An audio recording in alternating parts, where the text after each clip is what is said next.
সংখ্যালঘু নির্যাতন বন্ধ করো, করতে হবে। সংখ্যালঘু নির্যাতনের মাটিতে চলবে না।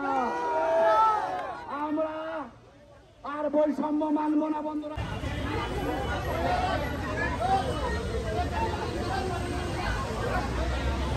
আমার কথাটা কেউ শুনে না।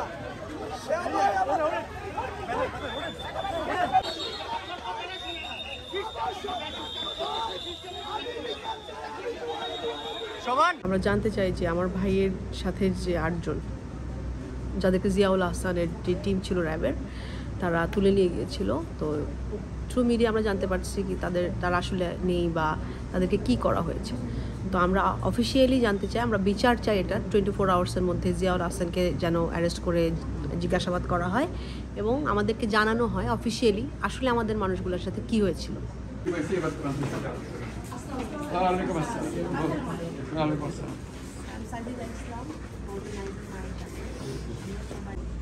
দুইটা ভ্যান যায়, ওইখানে অনেক ওয়ার্কার ছিলেন, একটা কনস্ট্রাকশন বিল্ডিং, কেয়ারটেকার সবার সুবিধা। আমি জানি না যে হাজব্যান্ড কী হয়েছে এখনো পর্যন্ত। বাচ্চাগুলো 10 বছর জীবন থেকে পার করে হচ্ছে।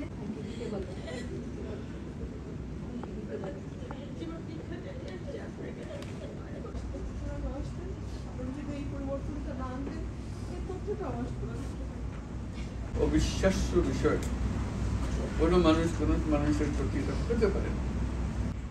এই দায়িত্ব কিভাবে পালন করবে এটা তাদের বিষয়।